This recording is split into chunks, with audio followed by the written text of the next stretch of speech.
Hi friends, welcome back to reaction by Arun. Friends, ఈ వీడియోలో మనం మన భారతదేశంలోని సౌత్ ఇండియా, నార్త్ ఇండియా యొక్క కల్చరల్, అదేవిధంగా జీడిపి ఏ విధంగా ఉంది, ఏది ఎక్కువ రిచెస్ట్ స్టేటు అనేది అయితే వీడియో చూద్దాము, డిఫరెంట్ చూద్దాము. ఈ వీడియో మీకు ఎలా నచ్చిందో కింద కామెంట్ చేయండి. లాస్ట్లో మనం మాట్లాడుకుందాం. ఫస్ట్ అయితే వీడియో చూసేయండి. సౌత్ ఇండియా నార్త్ ఇండియా కన్నా ఎక్కువ డెవలప్డా? ఒకవేళ సౌత్ ఇండియా నార్త్ ఇండియా కన్నా ఎక్కువ డెవలప్డ్ అయితే దాని వెనక ఉన్న రీజన్స్ ఏంటి? ఎందుకు ఒక కంట్రీలోనే ఉన్న రెండు పార్ట్స్లో ఇంత డిఫరెన్స్? ఈ రోజు మనం మాట్లాడుకోబోయే టాపిక్ దీనిపైనే.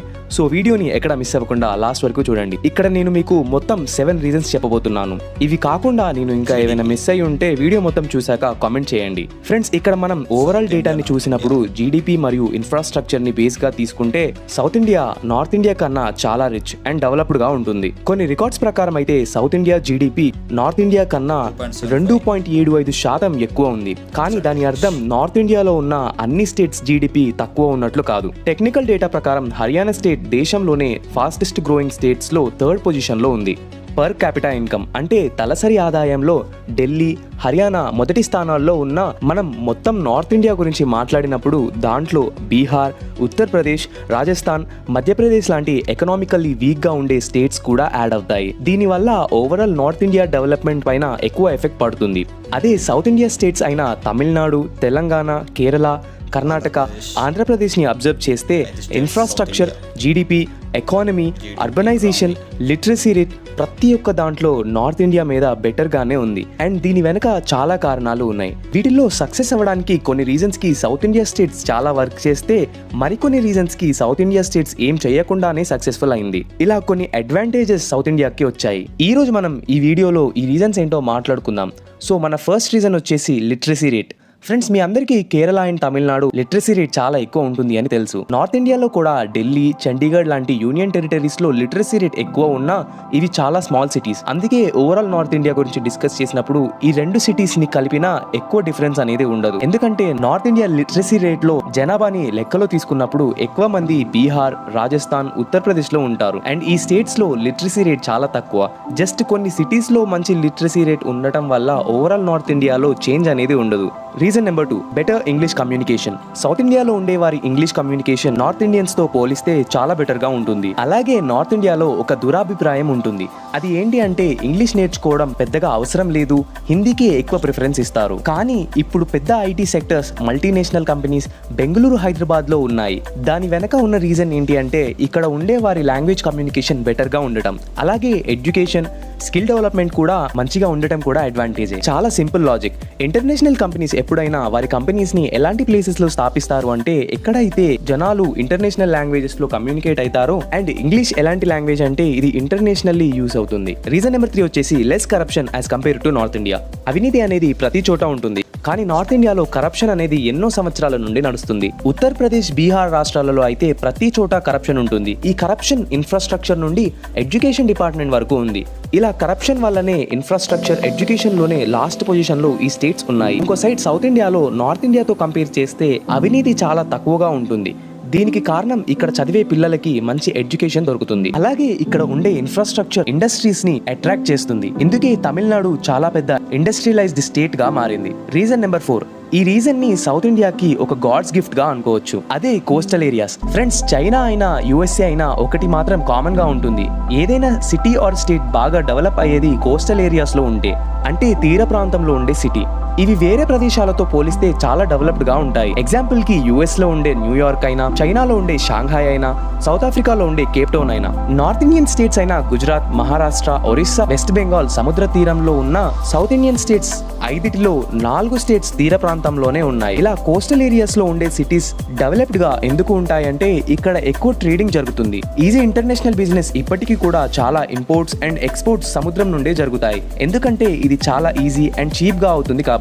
ఈ 5 సౌత్ ఇండియన్ స్టేట్స్ మన మొత్తం దేశానికి 30% ఎకానమీకి కాంట్రిబ్యూట్ చేస్తాయి.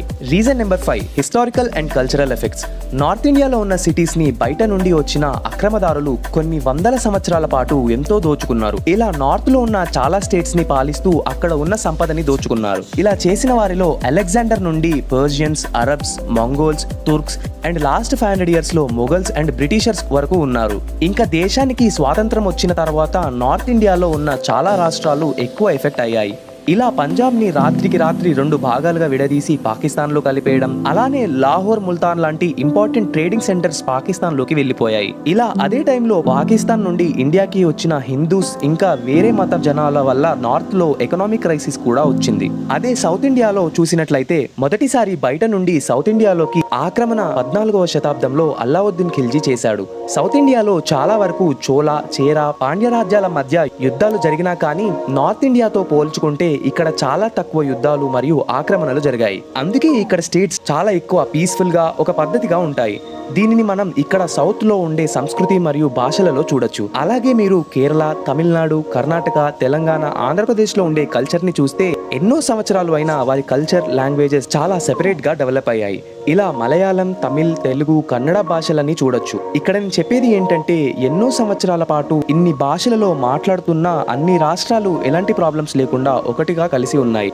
Reason number 6, public infrastructure and responsibility. ఈ రీజన్ అయితే నేను పర్సనల్ గా ఫేస్ చేశాను. సౌత్ ఇండియన్స్ కి హైజీనిక్ గా అలానే పబ్లిక్ ప్లేసెస్ లో నీట్ గా ఉంచడం చాలా ప్రిఫర్ చేస్తారు.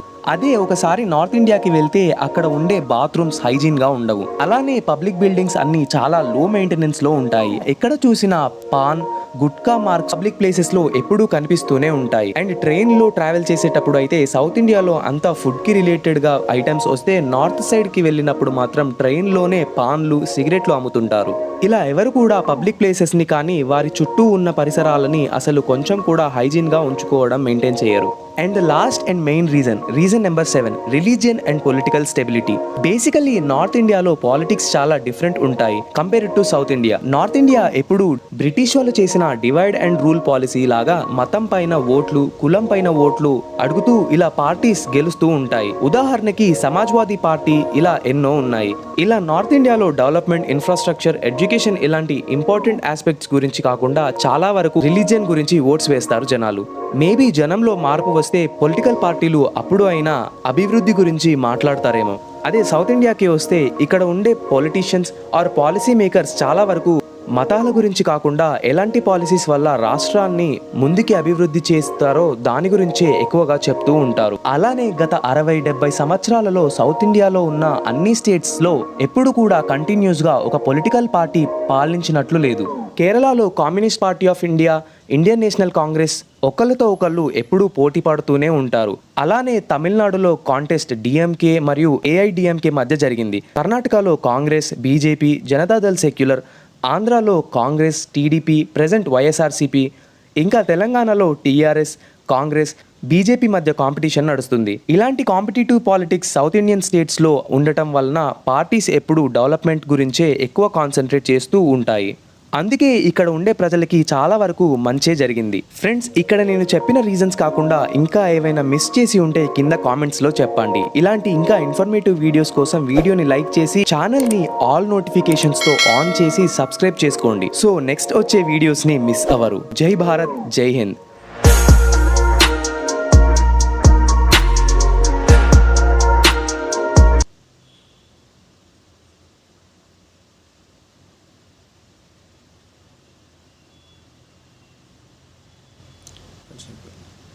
Please like and subscribe.